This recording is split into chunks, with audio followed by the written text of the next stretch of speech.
Krishna. Welcome to the Wednesday Bhagavad Gita program. We'll start with some kirtan before the lecture. Okay. Jaya Radha Madhava Kunja Vihari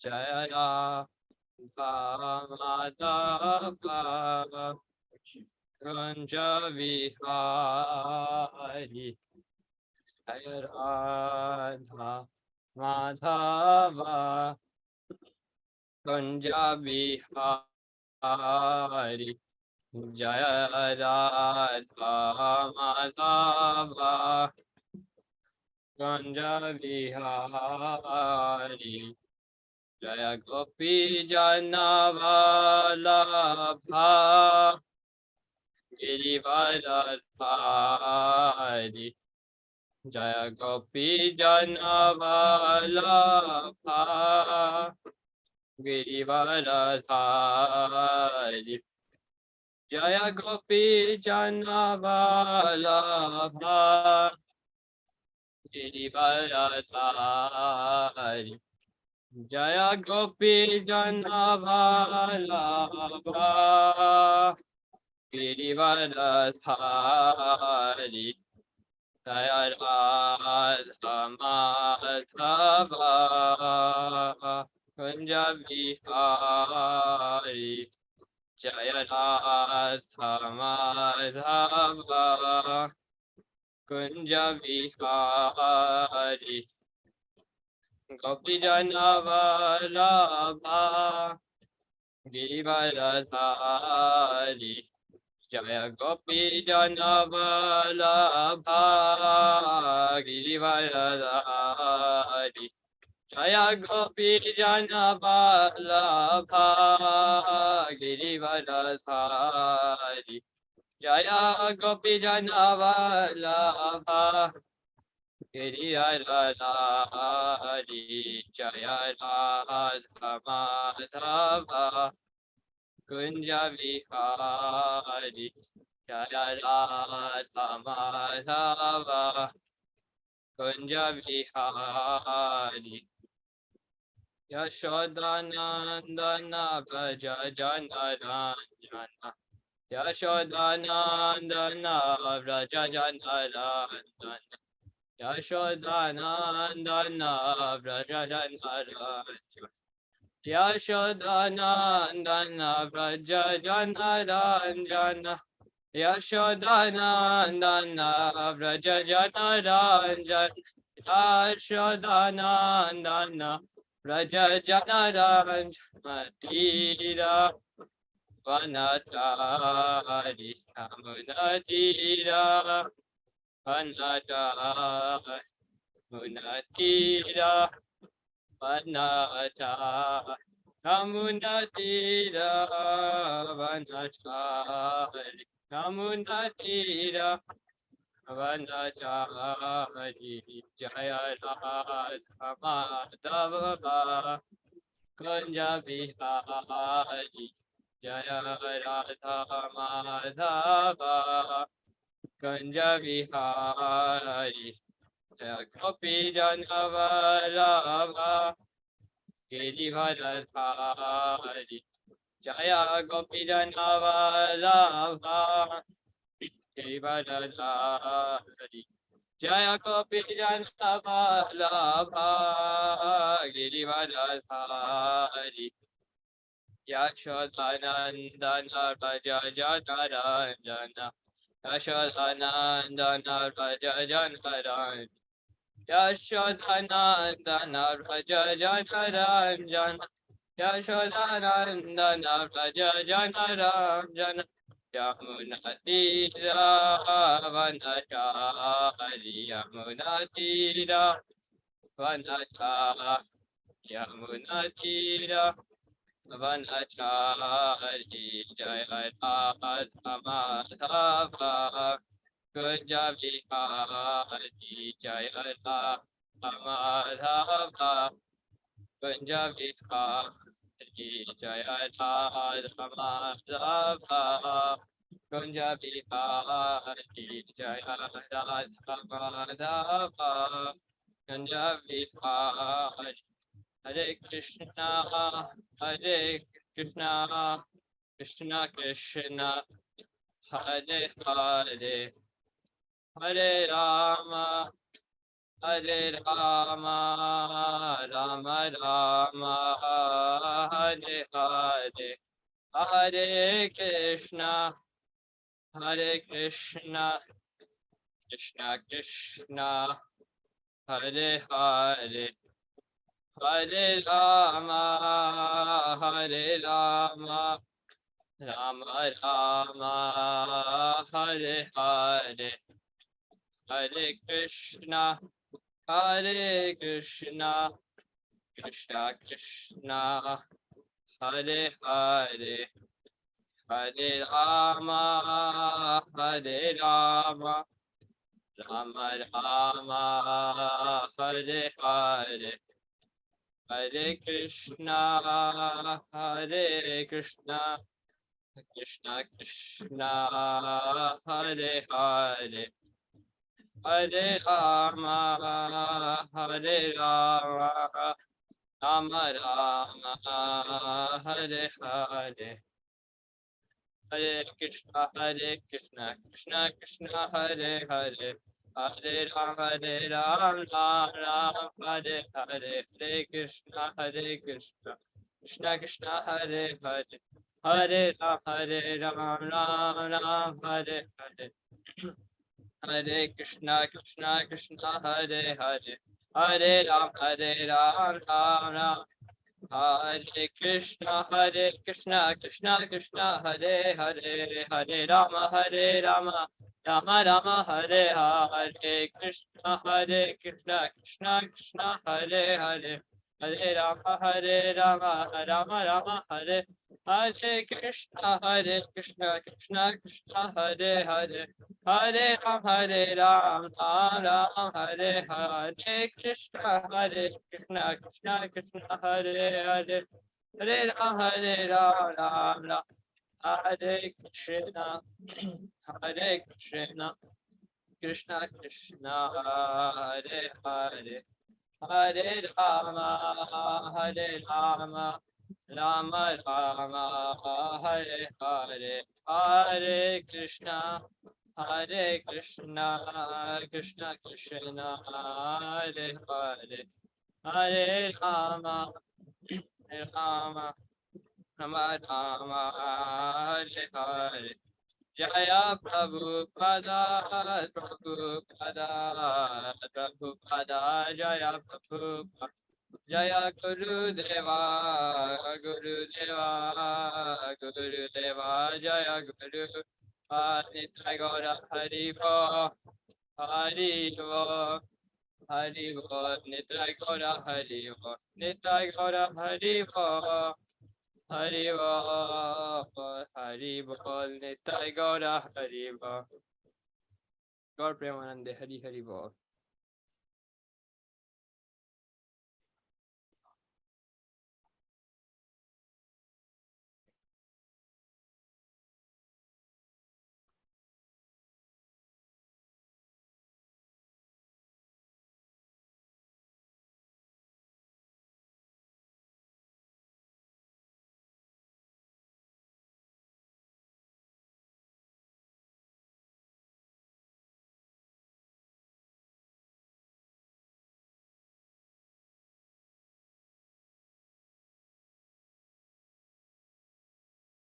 Hare Krishna, dear devotees.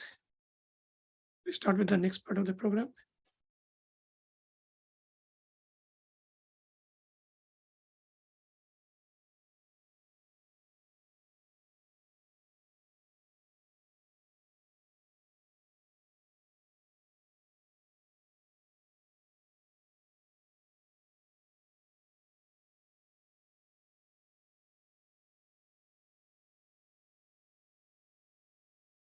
So the topic for today's lecture is about sacrifice and yajna, as given in Bhagavad Gita and supported by the other Vedic literatures.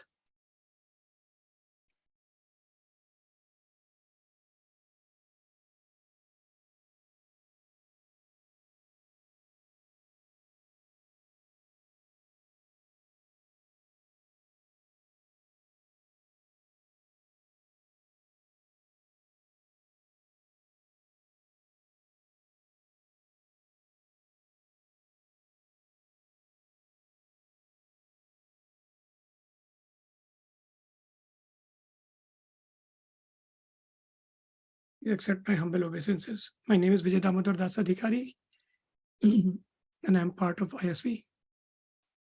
Today, we will go into Bhagavad Gita and some other references from Bhagavatam on Yajna.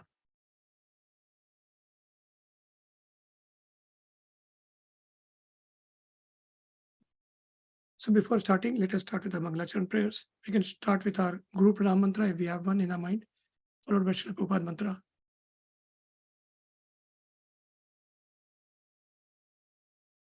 Namam Vishnupadaya Krishna Prestaya Bhutale Srimate Bhakti Vedanta Swamiti Namne Namaste Saraswati Deve Gauravani Pracharine Nirvishesha Shunyavadi Paschatya Desa Tarine.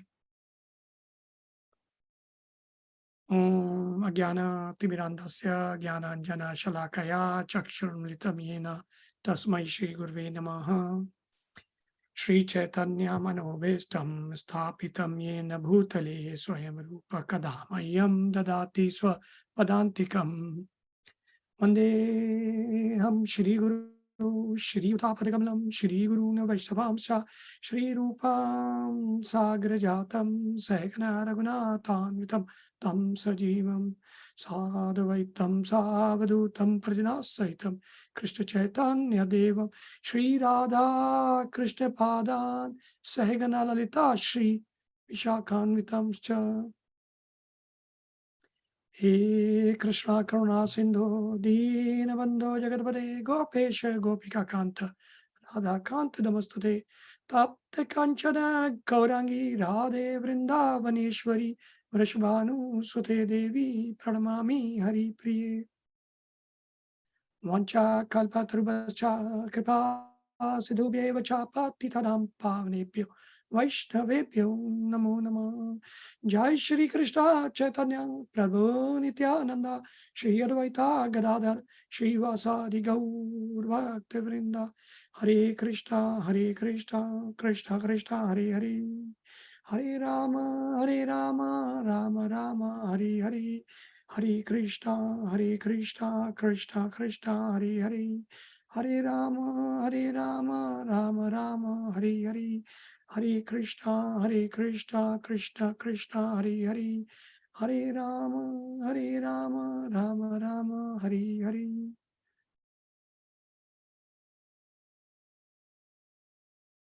So this is not a traditional lecture that I will be giving today. It will be more like a site search. And I basically, when I was reading Bhagavad Gita chapters 1, 2, 3, 4, the initial part, I kind of wanted to find out what is the crux in each of those chapters that builds on to the story that Bhagavad Gita develops into as it goes through the different sections. We may know that Bhagavad Gita consists of 18 chapters. In each of those 6 chapters comprise one section each. So the first 6 chapters more into Karma Yoga, and the middle chapters are into Bhakti Yoga, and the last chapters more into Jnana and Renunciation. So the as I'm starting my Bhagavad Gita in chapter 2, before Krishna and Arjuna have started having a dialogue, and Arjuna just said that I don't want to fight. The concept of soul is informed by Krishna to Arjuna, and then it goes on to Karma Yoga aspects. So what we'll do today is we'll actually look at those first few chapters, how is the developing story, and then we'll come and search back how Yajna fits into that. So with that, let me just share my screen on the first few chapters of Bhagavad Gita.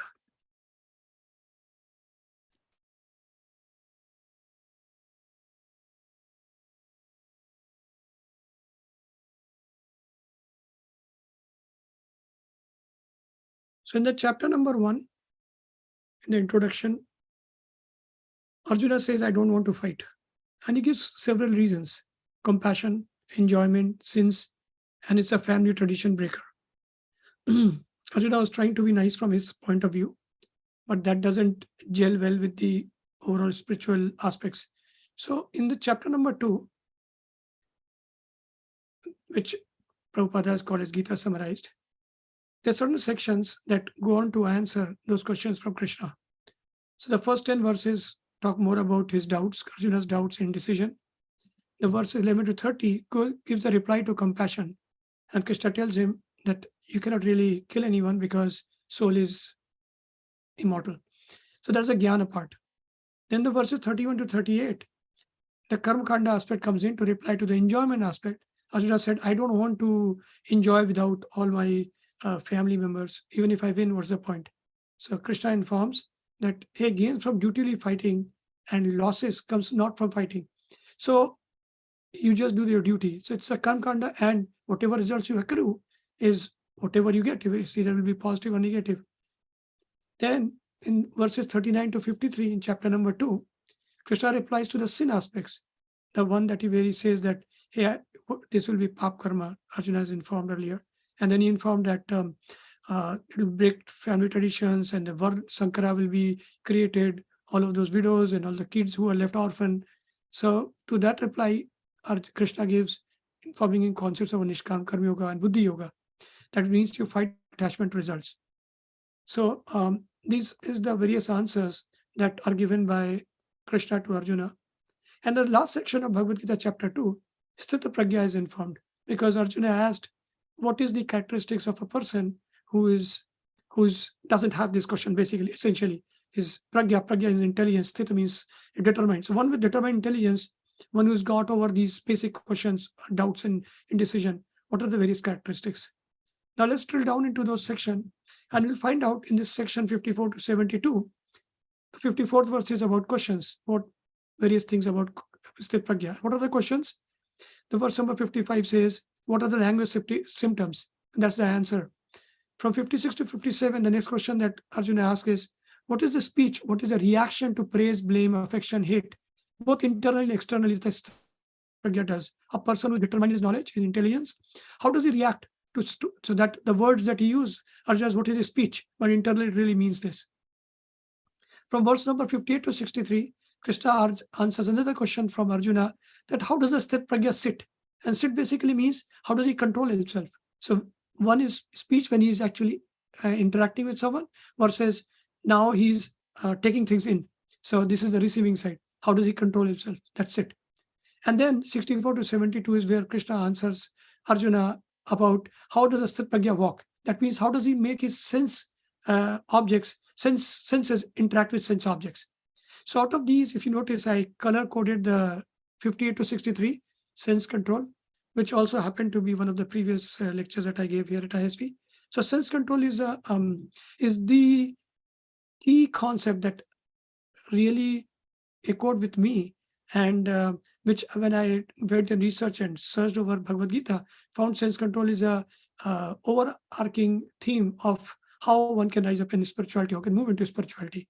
So let's take the key take from this entire 2-3 slides is the sense control is a very important aspect of what Krishna is teaching in Bhagavad Gita. Of course, there are many other important things, but this is the one that I'm picking up today. Let's go into chapter number 3, which is titled as Karma Yoga by Srila Prabhupada. So the various sections into this chapter is, the first 2 verses are Krishna's again confused, should I go for renunciation action? Because Krishna informed in the previous chapter verses that hinted both on renunciation or action.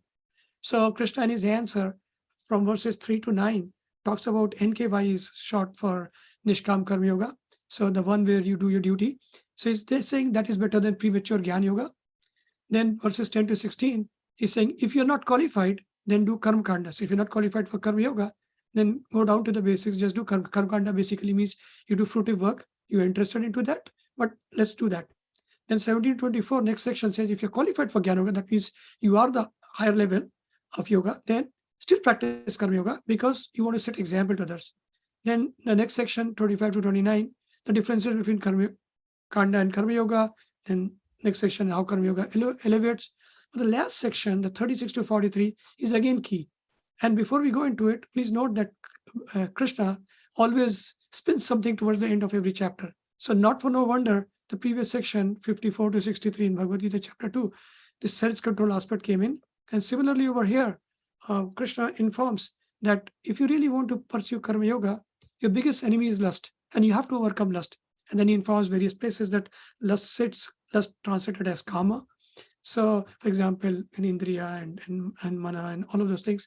So, and intelligence. So this chapter ends with how to overcome lust, and Krishna informs that with determined. So previous section was about sthit pragya, and over here it is about determined intelligence. Krishna is saying with determined intelligence, you take control of your mind. That intelligence that Krishna is talking about actually comes through knowledge, and that is what the onset for chapter number 4. So before going ahead, two key takes so far is sense control, so chapter number 2, and lust from chapter number 3. Now let's go to chapter number 4. So in the chapter number 4, which is titled as Transcendental Knowledge, which is the follow through from chapter number 3, the various verses are from 1st to 10 verses. Krishna establishes transcendental knowledge, jnana, and how it protects, and what is the parampara system, and how the jnana of his divine appearance, jan karmcha me divyam. So that verse, basically other aspects of his divine appearance. Then from verse 11 to 15, he talks about jnana, how Krishna is the creator and goal of all paths. The next section, how karma fits in. And then section after that, the 25th to 33rd verse, is attaining jnana through yajna. And then it goes on glories about jnana and method and results. So the key take once again onto this part is how yajna is a very important aspect into attaining jnana, which will be able to capture luster, so that you can do sense control.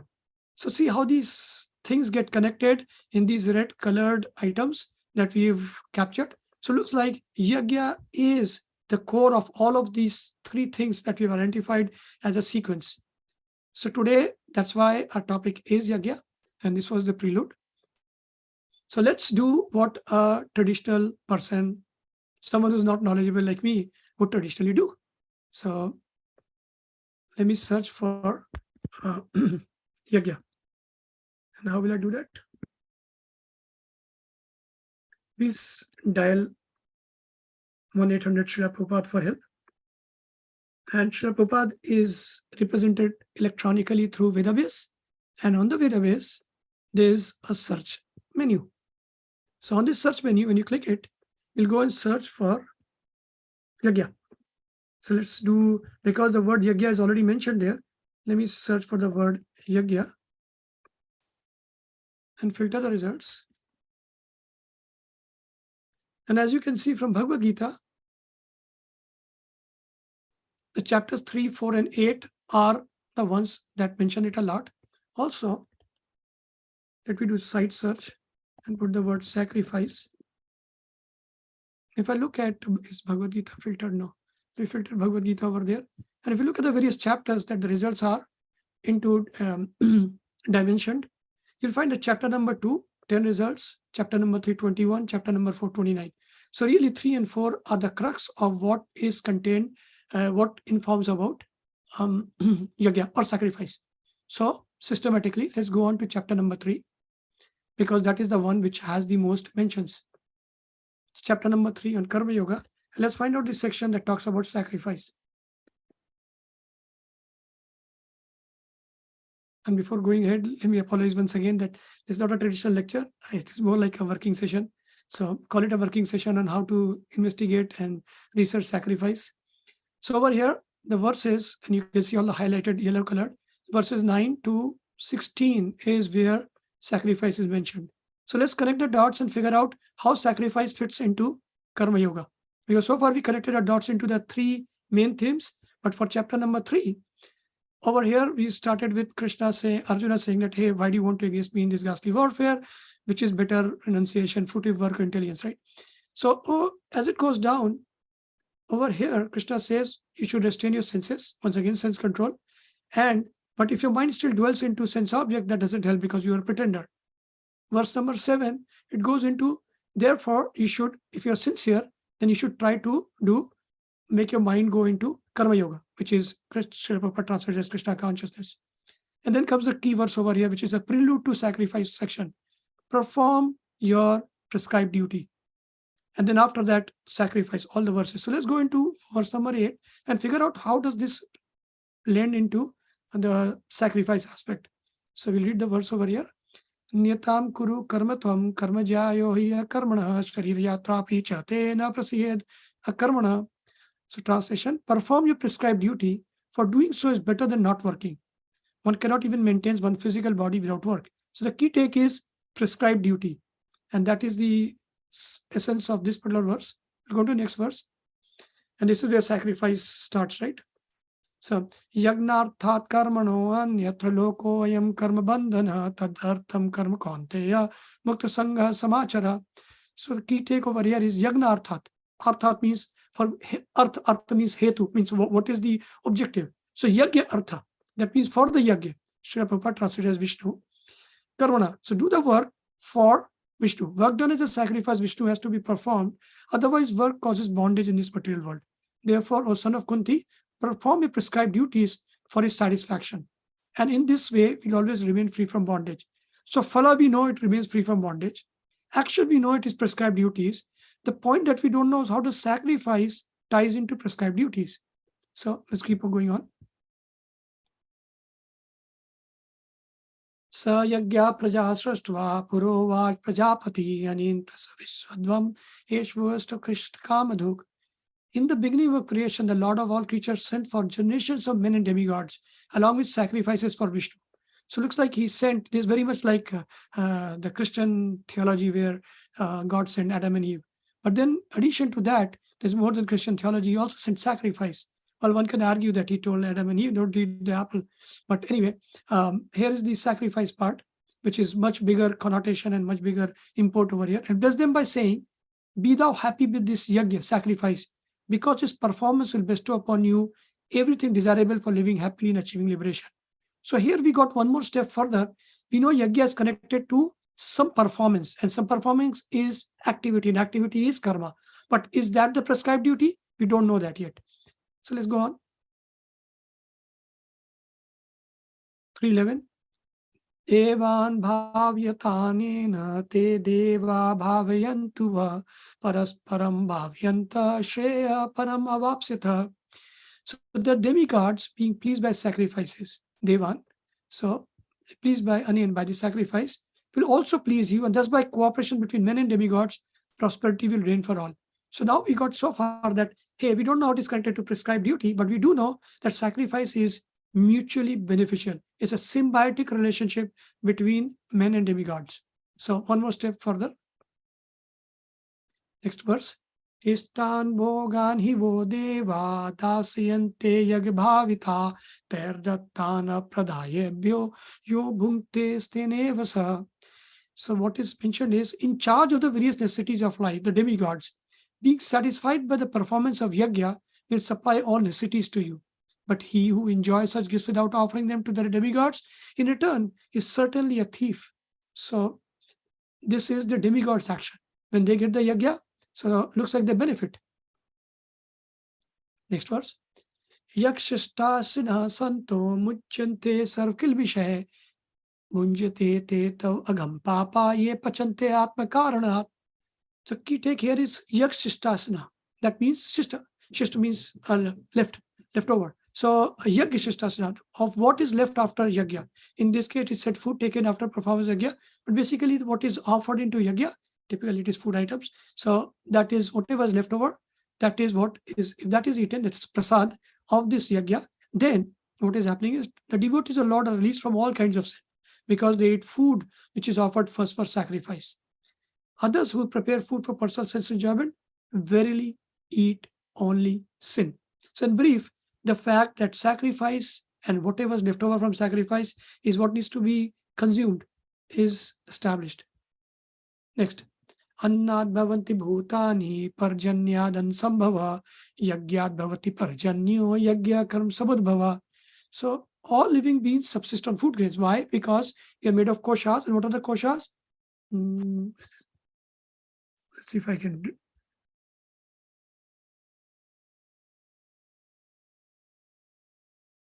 Okay, so we can pick up any one of these, maybe this one. So these are layers. You can call them concentric circles, or these are the shariras, and they are made up of various things.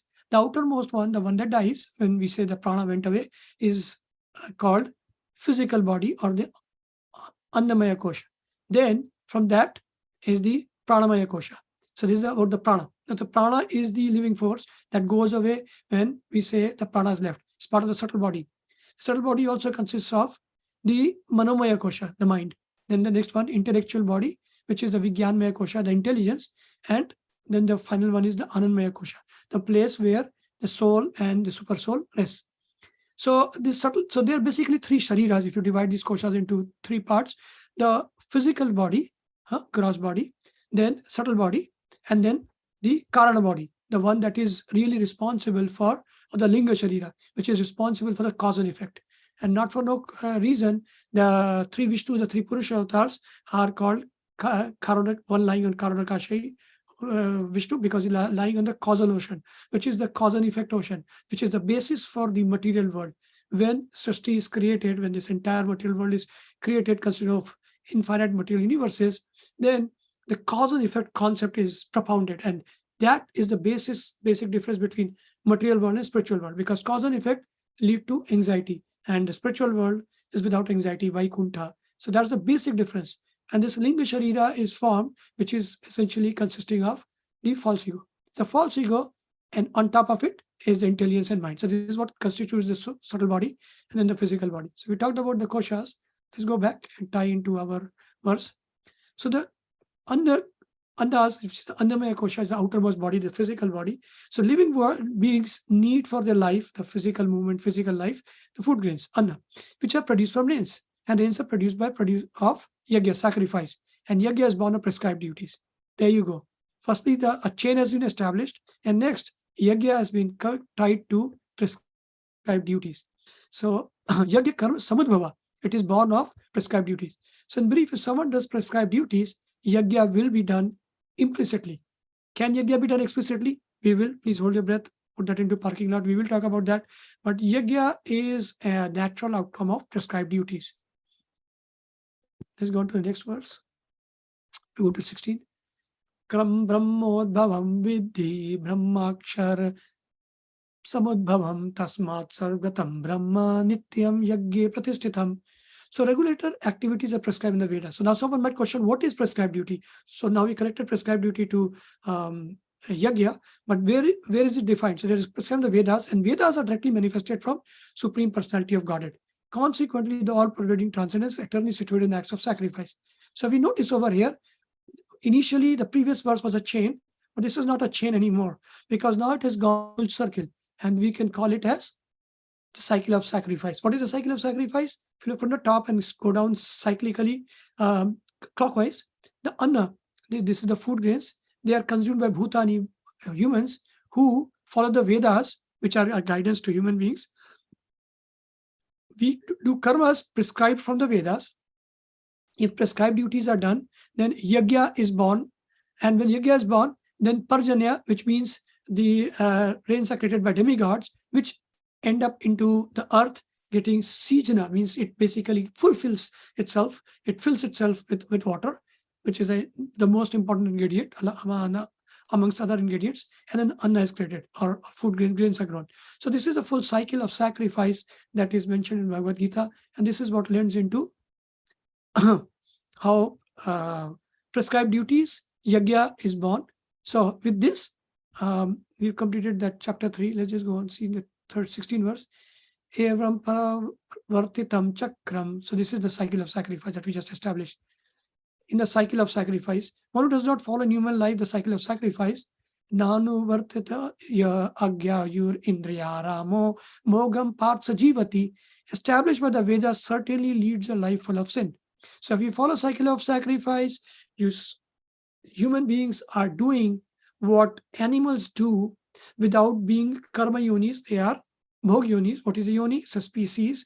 It's a consciousness level amongst the 8.4 billion species. The 8 billion species are all karma yonis. They are animals or other creatures, and 4 lakh yonis are human beings. And out of the human beings, the 4 lakhs are not because they're Homo sapiens, which is biologically, but because of mental consciousness. They're different consciousness level.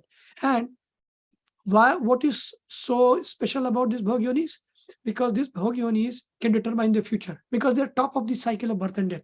And from this, you can go up naturally, unless you do natural law. And because human beings are allowed to do things unnaturally, which means they decide by their power of volition what to do, therefore they can both go up and down. So the best prescription for human beings is to at least do what the rest of the 8 billion species are doing. What does a lion do? If he goes and kills a goat, is he eating non-veg and therefore not following the four regulatory principles? And does the lion get thrown in the Patal Loka or get fried in some Kumbhak, one of those hellish planets? No, because he's following the law of, or he means it. The lion is following the law of nature, which is it feels hungry, food is supplied, it eats it, but it's only the amount that it really deserves, and that is what it takes from the system. These are the Bhog yonis. In the case of Karma yoni, which is us, human beings, we tend to gather more because we want to be our own Lord. And because of that, if we follow the cycle of sacrifice, we've taken the very first step towards following the law of nature. Not spirituality, not something great, but that is the minimum thing that must happen if you want to try to go up from here. And from human being, at least on earth, if you want to go up, what are the various places you can go up? One, Pitra, other, heaven. In heaven, therefore the sub-classifications, Chandraloka, Suryaloka, all of those places, right? So these are the upper planets. And in these upper planets also there's distinction. There is these bottom 10 planets in which Earth is in between. And then these 2-3 planets, Bhuvasva, they are there in the top 3. So these are the 10 planets. And above that is the Janlok, Tapalok, Mahalok, Brahmalok, right? So there the Mumukshus will reside. But at least if you want to go up and enjoy more, if you have an enjoying tendency, the earth only gives you so much enjoyment. Max life, maybe 1 lakh years in Satyuga, maybe about 100 years in Kali Yuga. If you want to enjoy more and have a bigger lifespan, for example, for Devi Devtas, for demigods, they can live up to a life of Manu. And Manu lives about, there are 14 Manus in Brahmaji's life, which is 4 billion years. So about 71 million years is what Manu lives, and that consists of his day and night, or like so if you divide 36 million years is approximately what they can live. From 36,000 to 36 million is where they can live. It's typically their time span. So coming back, if someone follows the cycle of sacrifice, they elevate themselves and go and enjoy life over there for a longer period. So much better enjoyment that what human being, the 4 lakh species, karma yonis will get into the lower 10 in the bottom planets, bottom 7, 8 planets. So they can enjoy those 8, 9, 10 planet. Okay, so we talked about chapter number 3. We connected the yajna to prescribed duties. Now let's go on. So here is a supporting verse that who should be performing sacrifices. And it is mentioned in Bhagavatam 11:17-40 that all twice born men, Brahmanas, Kshatriya, and Vaishya must perform sacrifice, study the Vedic literature, and give charity. So what is Vedic literature studying is Adhyan, and sacrifice over here is called Ijya. So Ijya is worship, and that's not what we understand out of sacrifice or yajna traditionally. We think it is a fire sacrifice. So how does Ijya part come in? We'll go into that. Anyway, it mentions only the Brahmanas, however, accept charity, teach the Vedic knowledge, and perform sacrifice on behalf of others. That means Brahmanas can also do as proxy. So here additional role is mentioned, but basically it is mentioned that all the dujas for sure must perform sacrifice. And because they are dujas, they don't even need necessarily a ritvik or a priest to really perform sacrifice. They can do it themselves. The next chapter. So now let's go into chapter number 4 and see what sacrifice is being mentioned over here. So sacrifice starts with verse number 25 and goes on till 33 or 30. Yeah. So let's see what this. Let's start with 24 so we can connect the dots. So verse number 24 of chapter number 4 of Bhagavad Gita says, Brahma Havir, Brahma Agno, Brahma Nahutam, Brahma Evten Gantavyam, Brahma Karma Samadhina. So a person who's fully absorbed in Krishna consciousness is sure to attain the spiritual kingdom because of his full commitment to spiritual activity, in which consummation, final output, is absolute, and that which is offered has the same spiritual nature. In a small phrase, if we understand this, all it is saying is that everything around yajna, which is not mentioned here directly, we'll go into how yajna comes here, gets Brahmanized or spiritualized. Now, how does yajna aspect come into picture? If you notice the words over here, the words are havi, offering, water, Agno, in the fire of consummation, Agni. So that's a typical traditional sacrifice. Hutam, Huta. So these are offerings. Then another thing is, by complete absorption, Samadhi. So Samadhi is a yoga concept. It's not really traditional yajna, but all other concepts are coming in from yajna. So let's go on to the next verse. 425. Devameva pare yagyam yogina paryupasate brahmagnava pare yagyam yagne vepojuvati. So it is mentioned some yogis perfectly worship the demigods by offering different sacrifices to them. So there you go, sacrifice. And what kind of sacrifice is this? Demigod. What kind of demigod sacrifice is done? That's mentioned in chapter number 3. By mutual cooperation, demigods will take care of the basic necessities of humans, and humans will be able to take care of satisfying the demigods. So what is this called? This is demigod worship. So this is the traditional karma yoga part of beginning part of so the Sakam Karma Yoga part of the sacrifice. Let's read ahead. And some offer sacrifices in the fire of Supreme Brahman. Who are these people? These are the Gyan Yogis. This is Brahman worship, and basically this is another type of offering or sacrifice. And as we can see, the fire of Supreme Brahman is not a physical fire; it is something beyond. So two types of sacrifice already mentioned. So looks like we are trying to learn more types of sacrifices here. The next verse, number 26, 426, it says, Shrotrandriyarnayanye samyagnishu juvati shabdadin vishayananya indriyagnishu juvati. Some, the unadulterated brahmacharis. Who are these?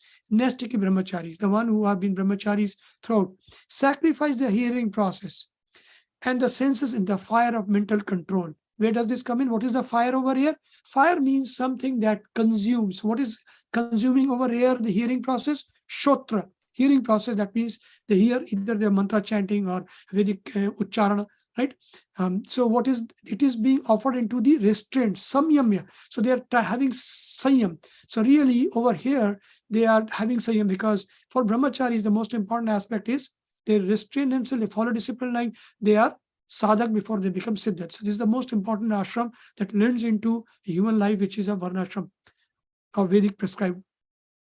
The others, the regulated householders, grihasthas, sacrifice the object of senses in the fire of senses. What does this mean? So I am watching, I'm going on the road and I see a beautiful car, Rolls Royce or whatever, and then electric Rolls Royce. I get so excited, I want it. So object of sense, vision, that car actually is consumed in the fire of the senses. What is the sense organ over here? Eyes, which go on and transform this information to the mind.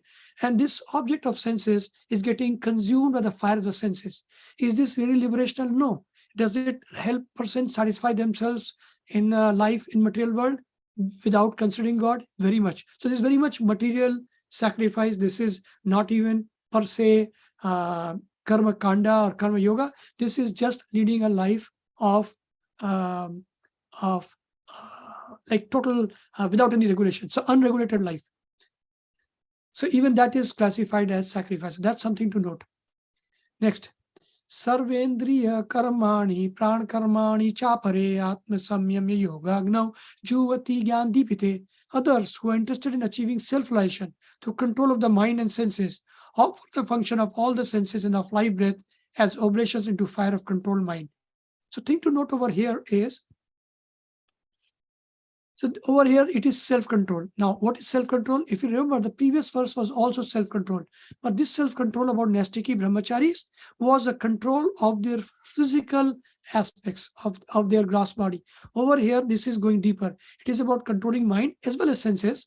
But senses are both, right? They are gross senses, there are subtle senses. Even the subtle body, which is consisting of mind, intelligence, false ego, and several other things, also consist of senses. So this restraint of mind and senses is higher. So if someone does that, and so that is one type of self-control. And this, who does it? Obviously Gyan Yogis. And then others one are really, and then this one, the other one is of life breath. What is that? It's about prana. And when people do prana or pranayama, then there are various ways to do it. There are 5 types of life air, and there are 5 types of air too: apana, udana, vayana. So what you do is, if you reverse the process, Normally all of these life years talk about how the Vayu, the life force, is rising up, coming down, etc. So if you reverse this process, which is what a pranayam based yogi will do, then they are actually trying to control the natural vega, the natural force of how jiva will lead their life based on a gross body. And when they do that, then it is possible to reach a stage which is called Rechak or Kumbhak.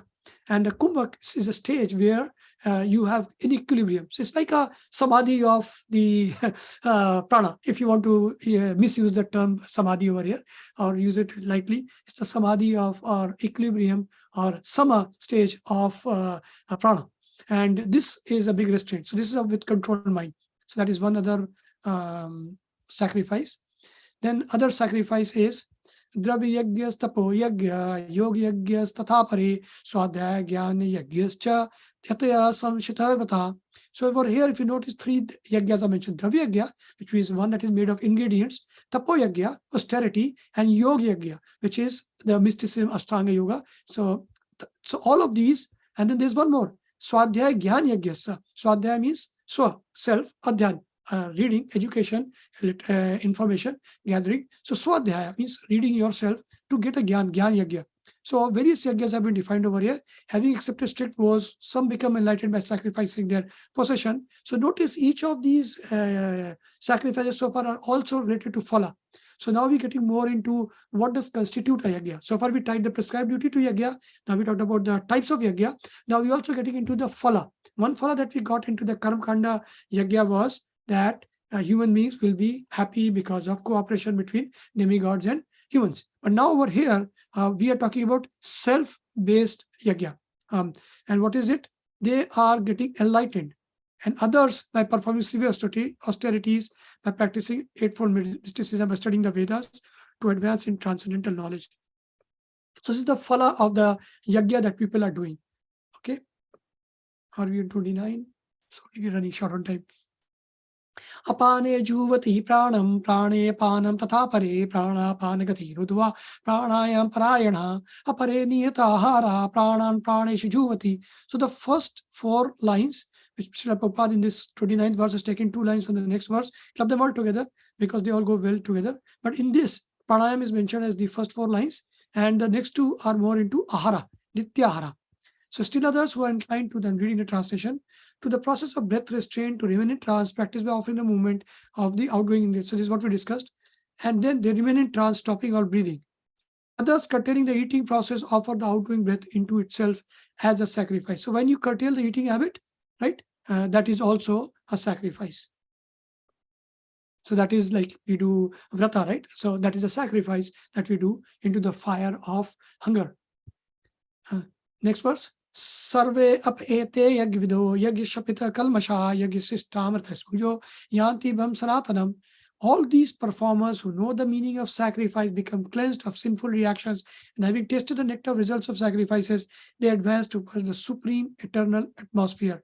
So really notice what is being mentioned over here is what is the common aim over here. And while each of them gave an immediate phala, short-term goal, there is a longer-term goal. And what is the long-term goal? They become cleansed of sinful reactions. So whatever these means are there, they don't go away for waste. Even a person who is leading their life, which is the worst of all of these, looking at a Rolls Royce and then trying to lead a life based on that, even they tend to become cleansed of sinful reactions over longer term. And someone might say, that doesn't make sense. The answer is, over a period of time, by making these senses burn themselves to sense objects, they get over it. And as we would have noticed, people who get older in life are now not running after these material attachments as much. If they look at a Rolls Royce 50th time on some new car or whatever electric car or helicopter that might come out, they don't get that urge to let me try to figure out what this is all about. So that is how it is cleansing. But is it really, or detaching a person, but is it really full sinful reaction cleansing? No, but then there are gradations between these, right? Anyway, let's continue. Okay, so next verse, Nayam loko ast anjas ayanjasya kuto anya kuru sattama. So ayanjasya means one who performs no sacrifice. Yagya ayanjas are not.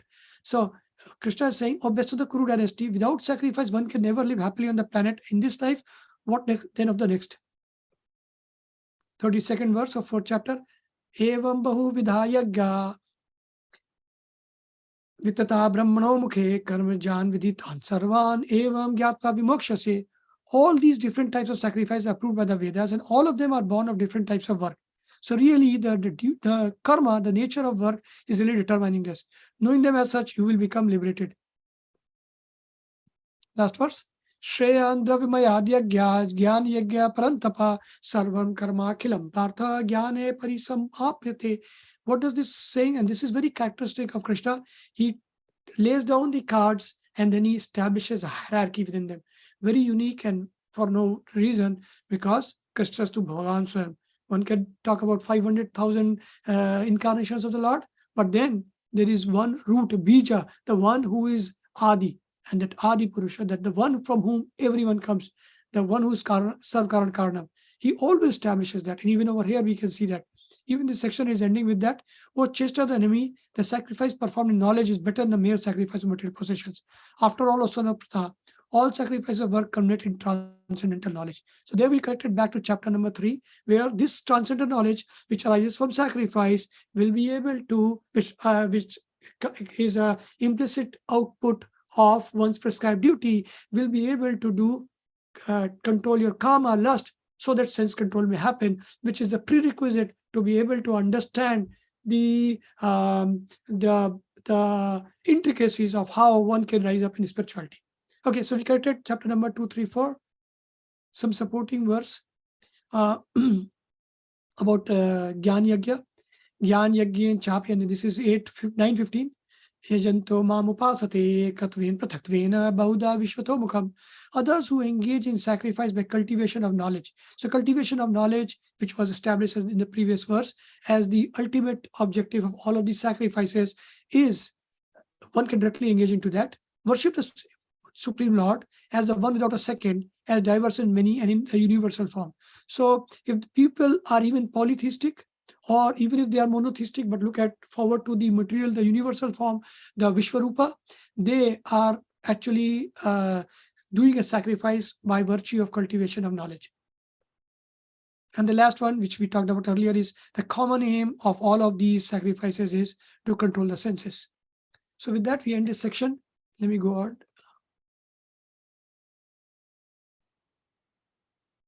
Let me stop over here. So this was the first section. I don't know if I will ever have time for the next section. So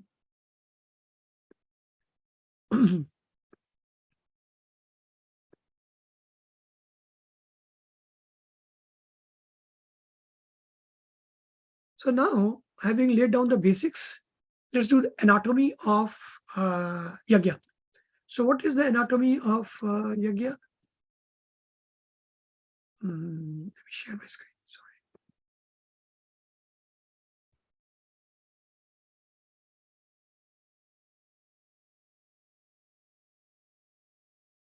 Sorry. So essentially, what is the yajna, right? So there are two objectives. We have clearly identified two different approaches. One is a Khandya way of doing yajna, and others that are more liberational or spiritual in essence. Okay, so essentially, a yajna is any activity performed for a certain goal. No prescribed duties here, no higher level objective. That is the basic definition of yajna. And why is yajna usually done?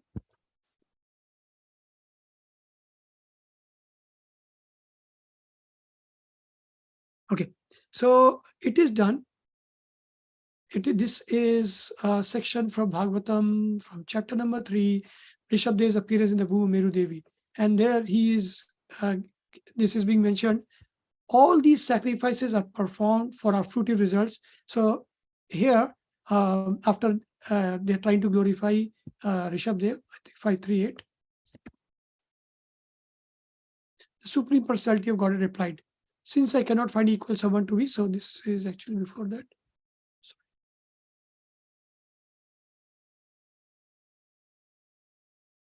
Rishabhdev is born over.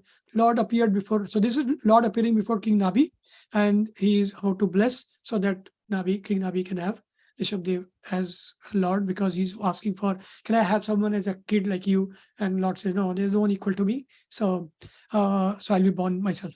Anyway, so this is the 8th verse. That's where they are glorifying the Lord, and it is being mentioned. So this is the mention that, and all of life's goals and operations are directly, self-sufficiently, unceasingly, and unlimitedly increasing in you at every moment. So glorifying the Lord, and then, but it is mentioned you do not need all of these sacrificial arrangements, but they are meant for us. So the Ritviks, the priests are saying, so that we may be benedicted by our Lordship. All these sacrifices are performed for our fruitive results, and they are not actually needed by you. So while over here we are going beyond the demigods, even for Narayan, for Vishnu, who is supposed to be receiving them, which is the Yagnarthat verse over there, right? He said it is for Vishnu's sake. He said it is only meant for us, the performers. Okay, so now let's go into the, I'll stop sharing this and go back to the anatomy part. So what are the various prescribed duties? We figured out prescribed duties are part of leading to a yajna, right? So from a brahmachari, swadhyaya, Vedic learning is said to be the prescribed duty. For the grihastha, it is the Panch Mahayajna, and Manusmriti 370 talks about this. What are these 5 Panch Mahayajna? They are Brahma Yajna, Dev Yajna, Pitra Yajna, Bhut Yajna, and Manushya, Atiti Yajna. And how are these performed? Well, they are performed by, in the Brahma Yajna, you perform by words, you sacrifice words. Which are these words? Vedic words. The Dev Yajna, which is meant for demigods, so there's a difference between Brahma Yajna and Dev Yajna, dear devotees. You offer the homa, the ghee, in the fire-based sacrifice. Then in the Pitra Yajna, tarpana is done with water. In the Bhut Yajna, the food cake is offered, like rice, they'll make bowls of that and offer. And then the Manushya Yajna, they offer charity. Like, so for example, someone came, Atithi came, right? What is Atithi? Atithi is one without a tithi. A means without, tithi means time. So someone who comes to your home, our home, without being announced, and they knock on your door and we open it, it is said, Atithi Devo Bhava, or Atithi is to be treated like a Deva or even Vishnu. So you should treat him like that. And if some Atithi comes, we should give bountiful charity, because they came unannounced and they are to be treated like Vishnu. Okay, so far brahmachari and grihastha. What is the prescribed duty for a vanaprastha? It is to nitya karma or naimittik karma. What is nitya karma? Nitya karma means they can do the havana, like for example, agnihotra. So those kind of yajna will be classified in nitya karma. So they do much lesser than these panch mahayajna, but they do it in a more elaborate fashion and very focused, because vanaprastha are not tied to getting fruity results, right? Or much lesser. And the naimittik karma are like adjunct activities. For example, Pitra Yajna would still be a responsibility for a vanaprastha. But for a sannyasi, there are no karma is due on them, right? But they can still do naimittik karmas. For example, they may do chaturmasya, right? Now, for a brahmana, we said that a swadhyaya is it. But what is a brahmana's basic definition, right? So it is mentioned, Satkarmo, Nipuno, Vipro, Mantra, Tantra, Visharada. Satkarma, 6 karmas they have to do. What are the karmas they have to do? Patana Patan, that means reading, redying, Yajna Yajan, so that means worshipping and not taking the worship, but allowing worship to happen through them, Yajna Yajan, and Dana Pratigraha. Dan means accepting charity and giving charity. So these are the basic 6 responsibility, and they should be Nipuna. Nipuna means perfect in these. And then Vipro, that's Brahmana, and Mantra Tantra, Visharada. So they also need to be experts in Mantra Tantra. So 8 things have been defined in Padma Purana. Then let's go on to one more thing. Prescribed duty versus yajna. So over here it is mentioned, this is for Uddhava. Krishna is telling, my dear Uddhava, a person who is situated in the prescribed duty, properly worshipping by Vedic sacrifices, but not desiring the fruiting result of such worship, will not go to heavenly planets. Okay, but then where do they go? Similarly, by not performing forbidden activities, he will not go to hell. So these are the regulative principles that we do and other people do. Yama, niyama. So niyama will prevent them from going to hell, and yama, which means things which associate do's, will take them higher, but will take them beyond heavenly planets. So it makes them mumukshu. Why? Because now they are doing it with higher intention. So not all of those verses, sacrifices in chapter number 4, but the ones which are done towards Brahman will take them higher. So they'll become mumukshu. Mumukshu are the residents of those top 4 loka, Jana, Tapa, Maha, and Brahmaloka. Okay, let's go on further into our anatomy.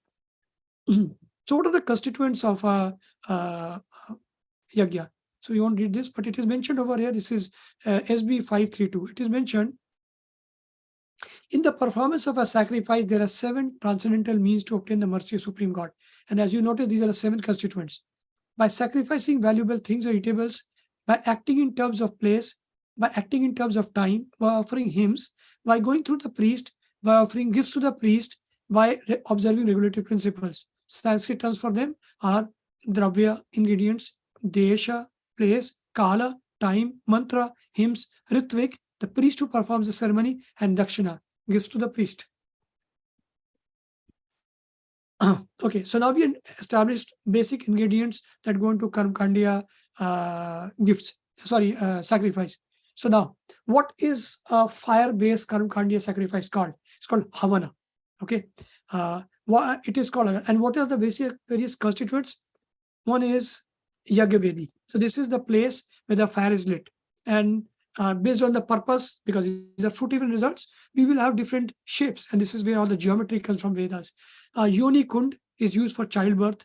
A semi-lunar kund is used for family issues. Triangular for victory. Octagon for health. Round kund for public well-being. Hexagonal for well-being of our enemy. That's for the armies will do that, right? Square for overall good, and Padma kunda, that means a lotus-shaped one, for magical powers. Now, there are other ingredients that go into it. So this is samida. These are woods, dried woods that are typically made from auspicious woods. For example, mango, peepal, banyan, blackberry, sandal, blackberry, jamun, chandan, all of those. Then there's homa. Homa is made up of ghee, herbs, sugar, roots. So wood is burnt to help with the fire. Homa is offered to act as lubricant, you can say, for the fuel. The fuel is the samida. Then ahuti is what is offered into it, which is the offering. So offering is done by the person who is called Yajmana. Yajmana is the person who is wanting to do the sacrifice. As we noted earlier, the dujas can do the sacrifice themselves. But if someone is not qualified to do the sacrifice, then they will go to a proxy priest who is called Ritvik. So Ritvik will do it on their behalf. Whose behalf? Yajman. And they will do the offering. The offering will be given by the Yajman. Now, what other equipments are used? This is a ladle from which things are offered. That the ghee will be offered from this, the fuel, the lubricant. Then shruva. This is what will poke the wood to make it burn properly. So this is called shruva. Then there is patra, plate, right? And there are many types of patra. And over here, this is the plate. There's a very interesting verse from about Lord Varaha. As the stuti is being done, we don't have time, so let's just go on to this. Actually, this is a good one. No, let's just read this. Oh Lord, your tongue is a plate of sacrifice. Your nostrils are the plate of sacrifice. In your belly is the eating plate of sacrifice. Other plate of sacrifice, the whole of your ears. In your mouth is the Brahma plate of sacrifice. Your throat is the plate of sacrifice. Known as Soman. Whatever you chew is known as Agnihotra. So there are 6, 7 things are mentioned over here. Tunda, that is tongue. So what are these plates named as? They are called as Shak, Shuva, Ida, Bharis, Chaturhotra, Ida, Chamasa, Prasharita, Graha, Agnihotra. Okay, what else is used? Sword. What is the sword used for? It is used to scare the and actually the demons. So when there is sacrifice, the demons may come and disturb them, right? So, and then there's also the Yajna Sutra, the sacred thread that is worn by the Ritviks or the Duja himself, who will actually do this. So this is called the Yajna Sutra. So now let us look at what are the types of offering. So there typically the Panch Puja is done, and the Panch Puja, what is offered is Gandha, Pushpa, Dhupa, Deepa, and Naivedya. Naivedya is Bhoga. So something scented, flower, Pushpa, Dhupa, scented like incense sticks, and then Deepa, fire, light, like Diya. And then certain hymns are performed. So what are these forms? These are coming from Yajurveda. And both of these are mentioned in Bhagavatam, by the way, that there is 5 types of offering and hymns. So Yajurveda talks about these hymns. And what are they? So it is basically in the Yajurveda based Karmkandiya Yajna, there are 3 actors. Who are the actors? One, they are called Advaryu. Who is it? He is the expert in Yajurveda. Then there's something called Agnidhara. he is a person whose responsibility is to drive away the demons, because the demons can prevent, right? So they're the cops. And the Hota, he is the expert in Rig Veda. So he is the one who will invite the devas. So demons and so suras and asuras, they are both around, right? And in this world. So how to get rid of the asuras? So the suras can come and bless and take this offering so that they can give us the phala, right? So what is the 5 hymns? They are called Oshravya. Oshravya, Oshravya. That means make us listen. Who says this? So this is the Advari, the person who is expert in Yajurveda. He will call the Agnidhara, the person who is responsible to be a cop, to say, hey, can you do what is necessary to take care of all of these asuras? They should not come, they should not disturb my proceedings, right? And then the Agnidhara, what he will do is he gives this consent. And what is it? How does he give his consent? So he will say, Astu, so be it. And then he say, Astu, Shoshata. So when he says this, then that basically is the mantra that will take away the Dushta Shaktis, all the asuras. And then at that point of time, once he gives his consent, then the Advaryu, who is the person who is doing the Ayurveda Yajna, he will say, he'll now call the Devtas. How will he call the Devtas? He'll tell the Hota. So Advaryu is the main person and the 2 other people. So he'll say, hey, Advaryu, Hota, can you recite the Shastra? Not the Shastra, but Shastra. Shastra is the weapon. And what is that weapon? That is the wooden sword that we saw. So he'll use that sword and he'll strike it. And when he strikes it, he'll recite a Rig Veda versa. And that will basically be to the specific demigod to invite them. And that will always end. So that is where it says, Ye Yajamahe. A lot of these verses, right? Like Purusukta, they'll come other places that Yajamahe. So that is where it says, here we invite. So that invitation is now given by Hota, who will do the chant, the Rig Veda mantra. It always ends with Om, and then it ends with the 5th hymn of Yajurveda, which is Vashat. So these 5 hymns are known. I mentioned it towards, I think, the Canto 12 in Bhagavatam. So just thought I'll share them. Okay. So now let's go on to something a little more, something that we understand better. So there are, Bhagavad Gita talks about these yajnas in 3 fashions based on the modes. And since we don't have time, we'll just rush through it. Of sacrifices, the sacrifice performed according to the direction of scripture as a matter of duty by those who desire no reward is in the nature of goodness. As we know, there are 3 modes, 3 gunas. And this is the sacrifice in goodness. And what's an example of that? An example is Shiva Hina Yajna. This is what Diksha was doing. It's not an example, but the opposite of what should be done. So in this case, he was doing a yajna without Shiva. It is mentioned by Srila Prabhupada in the purport.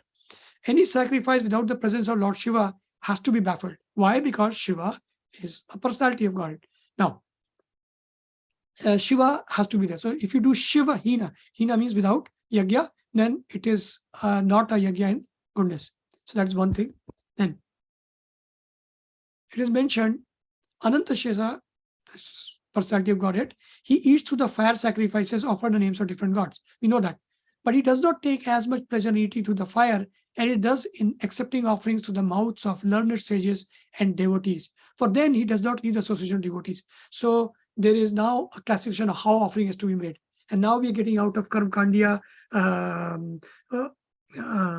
yajna by saying, hey, it is better to feed a Brahmana than to get a Brahmana and make him recite something that will benefit. Let the Brahmana benefit, and from that, Dasanudas, basically a secondary benefit is higher because Anantasheta enjoys that. And then there are many possibilities about the mode of goodness. Over here, when the Daksha Yajna was happening and she was, all the associates started attacking, then Bhrigu Muni put oblation to the fire and demigods were created. So the point to note is that a Ritvik, a priest, can actually even create demigods out of the fire sacrifice. It's so powerful. And all of these now go into that mode of goodness based sacrifices, or at least in the mode of passion. And then Indra is called Shatkritu. So he has done 100 Ashwamedha Yajnas. Now this is all going into mode of passion. So let's see what a mode of passion based sacrifice would be. But the sacrifice performed for some material benefit or for the sake of pride or chief of Bhartas, you should know to be in the mode of passion. So what's an example of this? Firstly, it is advised in Bhagavatam which one? SB 3319. After saying this, the Lord disappeared. The wife of King Nabi, Queen Meru Devi, was sitting by the side of her husband, and consequently, she could hear everything the Supreme Lord has spoken. So it is mentioned by Srila Prabhupada, Sapatni ko dharmam achare. So if you do a religious ritual with your wife, then that gives more, it makes it more pronounced, because the wife is said to be the better half, and now the full entity is now going and offering themselves towards or participating into the yajna. And as we know, Brahman, Brahmagi. So now that offering becomes, if not Brahman, at least it becomes an offering. So the wife and husband do together, Sapatniko Dharmam Acharya. So this is a sacrifice and mode of passion. Another example would be, this is the Bhagavad Gita 16:17. Self-called present, always impudent, deluded by wealth. This is about the demons. And so this chapter is about divine and their demonic nature. And this is about the demons. So deluded by wealth and false prestige, they sometimes proudly perform sacrifices in name only. What is that called in Sanskrit? Dambhen avidhi purvakam. Out of pride, avidhi. Vidhi means by regulated practices. So this is the unprescribed duty-based yajna. This would be in a mode of passion. Let's take an example of what would yajna be into mode of ignorance. Any sacrifice performed without regard for direction of scripture, without distribution of prasadam, without chanting of the Vedic hymns and remunerations of the priest, and without faith, is considered to be the mode of ignorance. So an example for this would be a sacrifice where all the dacoits, all the thieves, when they tried to captured Jad Bharat, and they were trying to offer him. So it is mentioned in the translation, after this, all the thieves associated to their imaginative ritual for killing animalistic men bathed Jar Bharat, dressed him in new clothes, decorated with ornaments befitting an animal, smeared his body with scented oil, decorated him with tilak, animal pulp and garlands. They fed him sumptuously. They brought him before the goddess Kali, offering her incense, lamps, garlands, parched grain, newly grown twigs, sprouts, fruits, and flower. In this way, they worshipped the deity before killing the man animal, and they vibrated songs and prayers and played drums and bugles. Jar Bharat was then made to sit down before the deity. So what is this is called? This is called the animal, the man as animal, Swavidhina, concocted ritual. Now, Srila Prabhupada chops it down and by saying, Kali never accepts non-vegetarian food. Forget a human being, because she's a chaste wife of Lord Shiva. And Lord Shiva is also a great Vaishnava and never eats non-vegetarian food. Whatever this is in Bhagavatam 4:19-36 in the purport. So in interest of time, is jumping there. And goddess Kali accepts the remnants, the Yakshistashana foods left by Lord Shiva. Therefore, because Lord Shiva is a Vaishnava and he's not going to eat any nonsense, he's not going to be eating non-vegetarian stuff, definitely not a human being. And Kali, being a true wife, will actually eat what Lord Shiva left. So she's only going to eat Patpam, Pushpam, Phalam, Toyam, because Lord Shiva is going to, being a Vaishnava, is already going to eat that. Therefore, there's no possibility of her eating fish or flesh or fish.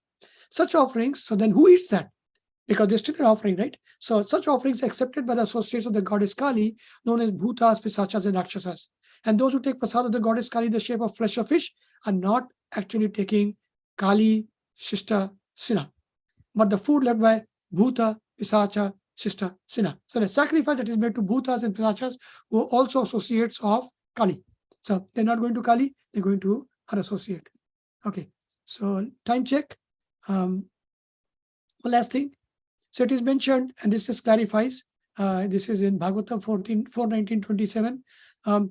Animal killing, Srila Prabhupada says, is intended for different purposes. It tests the proper pronunciation of Vedic mantras, and an animal being put into sacrificial fire comes out with a new life. So it really per se is not killing, it is actually rejuvenating. In fact, it is not even rejuvenating, it is higher rejuvenation, because it now gives that particular animal life of higher consciousness than wherever that animal would have been in that 8.4 million species, or rather the 8 million species, because we just said 4 lakh species you can't sacrifice, human beings should not be sacrificed. So I had a lot more, and I don't know if I can do that. So I think I should stop here and then request if anyone has any questions, we can go through them. Otherwise, I can just continue.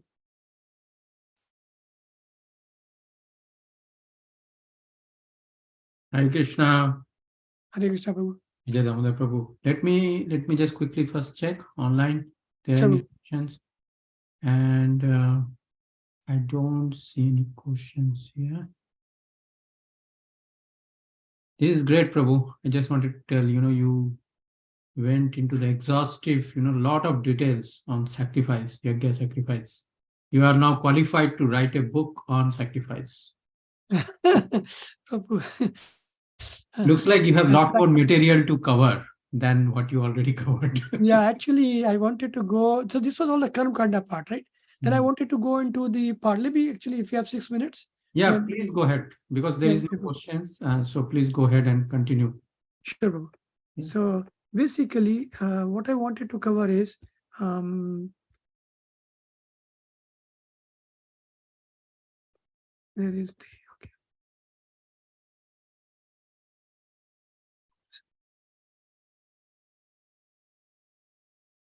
Okay, I hope you are seeing my screen. So what we have covered is the anatomy, right? So what a karma kanda yajna is about, right? Now we want to really go into the next section, and what is the next section over here is about, and let's just do this actually. My bad. Not sure. So let's talk about what is the non-karmkandya yajna that one should be prescribed, because after all, this is a Krishna conscious gathering, right? So we should go into that. And for that, let's find out what is the prescribed duty, because that is the predominating theme for a devotee. And for that, CC Madhya, or you can say, right, this is from Bhagavatam verse that says, Dhyayan krite yajan yagya stretayam dvapare archayan yadapnoti tadapnoti kalau sankirtit keshavam. So whatever is achieved by meditation in Satyuga, by the performance of yagya in Treta Yuga, or by the worship of Krishna's lotus feet in Dwapar Yuga, is also obtained in the age of Kali simply by chanting the glories of Lord Keshav. So that is the prescribed duty. No yagya yet. Let's go on, dear devotees. Krishnavarnam Tusha Krishnam, and this is Bhagavatam's 11.5.32 verse. And what does it say?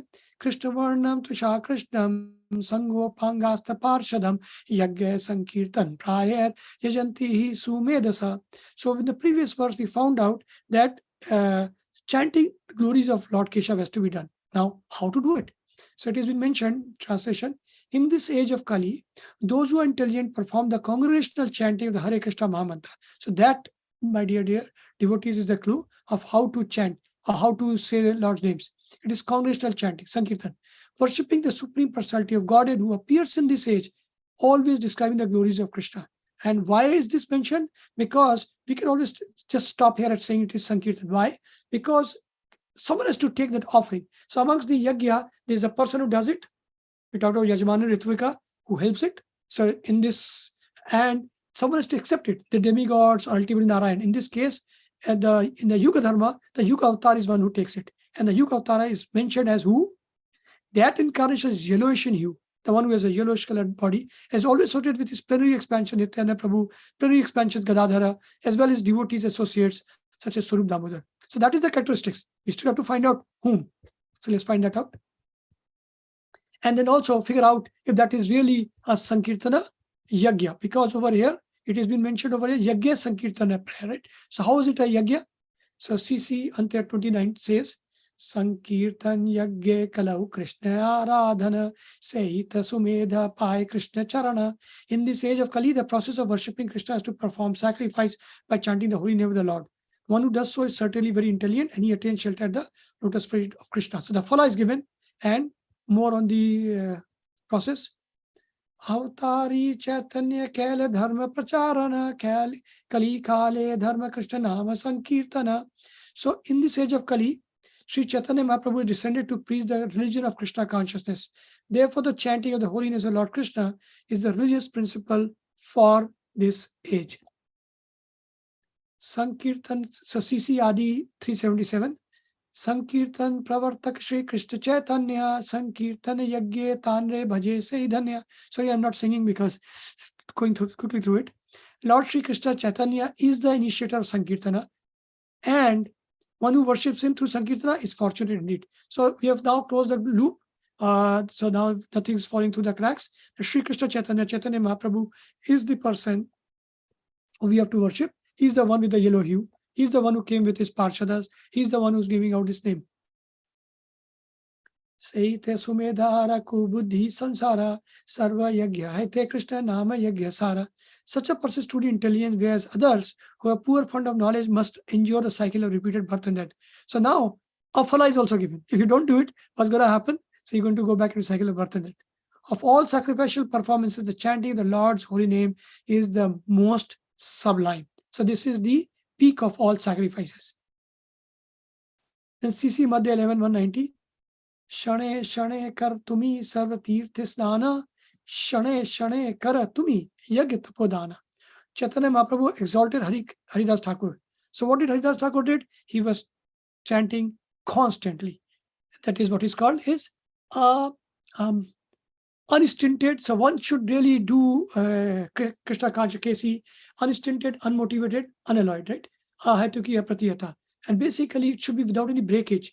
So Haridas Thakur is the epitome of the personification of how to do it. Of course, he took 2-3 hours break or whatever minimum necessary, and that is just to sustain or doing a bad, setting example for us who can never reach the extreme of 24/7.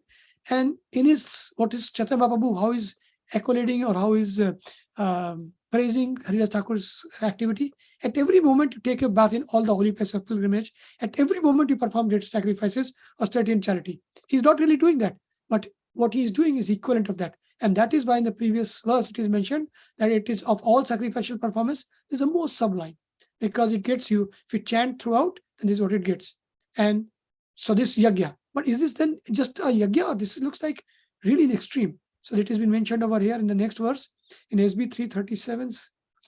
Oh, how glorious are those tongues are chanting your holy name. So, let's go ahead. It's already in the 8:30.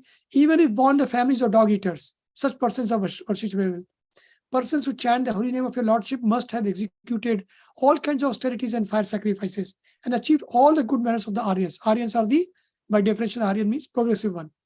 To be chanting the holy name of your lordship, they must have bathed at holy places of pilgrimages, studied the Vedas, and fulfilled everything required. So this is what the holy name is given.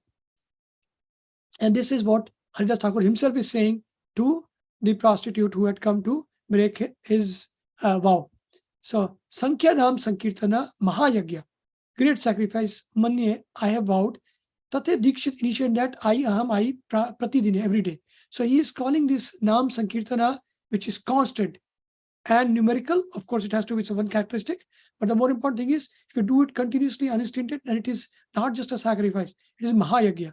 Not for no wonder, the mantra that you chant is Mahamantra. And therefore, if you do it continuously, it doesn't remain a yagya anymore because of Mahayagya. But it gives you sweet love of God. And he's saying Koti Nam. So how many names is he really chanting? What is his Sankhya? I have vowed to chant 10 million names a month. That's 1 crore. If you divide 1 crore by 30, you would get about 12 times 16, 192 rounds. And actually, if he was doing it throughout the year, then the month of February, he's actually doing about like 204 or 206 rounds. I calculate, like, it's impossible. It's like, well, even if you do your fastest, it'll like take 23 hours. When would you ever see 24 hours to do that? Assuming 2 hours per round or 16 rounds, that is itself is 12 sets is 192 rounds. So that will be 24 hours. And anyway, then here's the phala of Sankirtana Yaga. Sankirtana haite pap samsara nashana chitta suddhi sarva bhakti sadhana udgama. By performing congregational chanting of the Hare Krishna mantra, one can destroy the sinful condition of material existence. So at least anartha nivritti, okay, and beyond, you get to bhava stage, which is liberation, condition of material existence, sinful part. So that is anartha nivritti is definitely happening. Purify the unclean heart. So that means you're going above that. All the other material aspects that are left, which are not anarthas, but they are still material. Like, for example, pride, which go away at ruchi, asakti, nishtha, all of those stages, right? They'll purify the unclean heart, cheto darpan margam, and awaken all varieties of devotional service. So the prema, which is called the first ray of the pure love of God, it strikes the person when they get to bhava in Krishna consciousness. If you don't do Krishna consciousness, you get liberation, then you get Sayuja Mukti, or you can get Sarup Salukya, Rasti, and or Samipya, right? Same look, same opulence of God, all of those 5 muktis, right? So, but when you get prema, so the prema's first ray will strike in the bhava stage if the devotee is actually pursuing Krishna consciousness and not just consciousness. If they're not trying to get mukti through either personal or impersonal means, but they're not going to Paramatma through Dhyana Yoga, but they're gunning, not gunning, they're targeting, their aim is prema, Krishna prema. So for that, a person who gets into bhava stage, which is equivalent of liberation, they will actually awaken all types of devotional service. So this is the phala of doing Nam Sankirtana. And after that, millions of things remain. Prema itself is so many levels, and each stage has so many levels, and there's so many nuances there. So I think I skipped one part just to try to end it. We have 4 minutes left. I apologize deeply. What I really wanted to talk about was the various other aspects of Yajna, which are not really Kesi, Krishna conscious, which are not Karam Khandiya, which is not in mode of ignorance and goodness, passion, but there are nuances about Yajna in goodness. And today I did not get time for that, so sorry for that. Maybe some other time. But with that, I think I can end. Thank you, dear devotees. And if there's any other question, please do raise. Otherwise, we can end here. Sorry, we're a little over. And thank you, Ashravada Prabhu, for conducting this and giving me the guidance and support. And your friend, philosopher, and guide, all 3. Thank you, Mayank.ai and Seema Mataji. Thank you. Thank you, Prabhu. Thank you for giving a very comprehensive lecture on Yajna, right? The sacrifice. At the end of the day, it's all about consciousness. So we sacrifice the material consciousness and we move to Krishna consciousness. I think you summarized it very well, and how, Mahaprabhu came 500 years back to teach us that, to bring us back to our original path. Thank you for summarizing that very well. Thank you, Prabhu. Hare Krishna. We can end now, Prabhu. Yes. पतितनां पावनेभ्यो वैष्णवेभ्यो नमो नमः. समस्त भक्तगण की जय. विजय दामोदर प्रभु की जय. आशीर्वाद प्रभु की जय. की जय. हरि हरि बोल. हरे Krishna. Thank you, Prabhu. Dear devotees, we'll close the session now.